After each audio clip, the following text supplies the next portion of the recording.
Hello welcome back. स्वागत है आप सभी का एक बार फिर से गोल्डन बेस के इस खास वीडियो में। जी हाँ, सोने और चांदी को लेकर यहाँ पर ब्रेकिंग न्यूज की बड़ी खबर है। जी हाँ, सोने और चांदी की कीमतों की बात करें तो देशव्यापी लॉकडाउन के कारण दोनों कीमती धातुओं में भारी उतार चढ़ाव देखा गया। आपको बता दें कि सोने का भाव 50,000 के आंकड़े को पार कर दिया था। हालांकि अब सोने का भाव 50,000 से नीचे पहुंच चुका है, लेकिन ऐसे में लोगों के मन में एक ही सवाल है कि सोने और चांदी का भाव कब सस्ता होगा।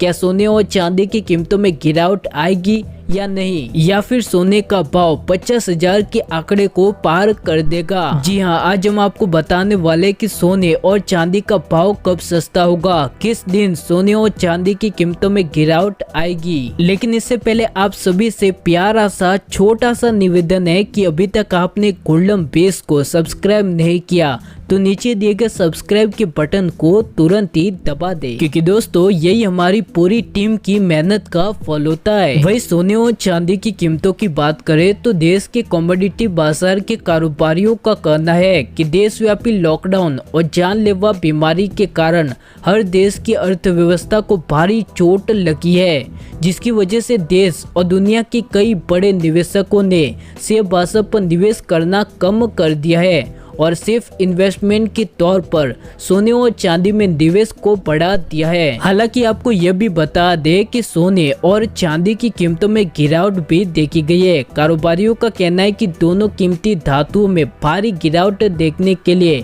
समय लग सकता है। उनका कहना है कि जब तक भारत और दुनिया को जानलेवा बीमारी की दवा नहीं मिल जाती, यानी कि वैक्सीन नहीं मिल जाती, तब तक शेयर बाजार में भारी गिरावट देखी जा सकती है। हालांकि सोने और चांदी की खरीदारी करने वालों के लिए यहाँ पर बड़ी खुशखबरी भी है। आपको बता दें कि सोने और चांदी की कीमतों में भारी गिरावट आ सकती है। जी हाँ, जैसे कि यहाँ पर बड़ी खबर है कि भारत की स्वदेशी कंपनी भारत बायोटेक ने इस बीमारी की दवा बना दी है और इस वैक्सीन का ट्रायल जल्दी शुरू होने वाला है।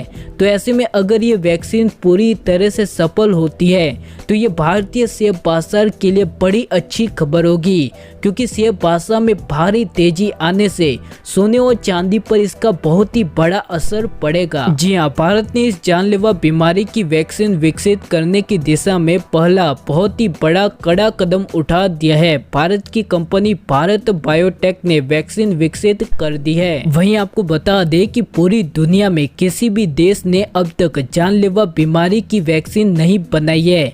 लगभग 10 ऐसे देश है जो सिर्फ क्लिनिकल ट्रायल तक ही पहुंच सके हैं। हालांकि ऐसे में भारत ने इस वैक्सीन को बनाने में ह्यूमन ट्रायल तक पहुंच चुकी है। अगर इस वैक्सीन को सफलता मिल जाती है तो पूरी दुनिया में भारत पहला ऐसा देश होगा जो इस बीमारी की वैक्सीन बना लेगा। अगर ऐसा होता है तो ये भारत के लिए बहुत ही बड़ी खुशी की बात होगी, क्योंकि इससे भारतीय अर्थव्यवस्था में भारी तेजी आएगी, साथ ही में कई लाखों लोगों की जान भी बच जाएगी। और इसी के साथ में वैक्सीन को पूरी दुनिया तक पहुंचाने के लिए भारत को काफी फायदा होगा, जिससे शेयर बाजार में भारी तेजी देखी जा सकती है और इसका सीधा असर सराफा बाजार पर भी दिखाई देगा। दोनों कीमती धातुओं में भारी गिरावट का अनुमान जताया जा रहा है। कारोबारियों का कहना है कि भारत बीमारी की वैक्सीन ढूंढ लेता है तो सोने के भाव में भारी गिरावट देखी जाएगी। अगर आपको भी भारतीय वैज्ञानिकों पर भरोसा है तो हमारे देश के वैज्ञानिकों का मनोबल बढ़ाने के लिए नीचे जय हिंद वंदे मातरम जरूर लिखे।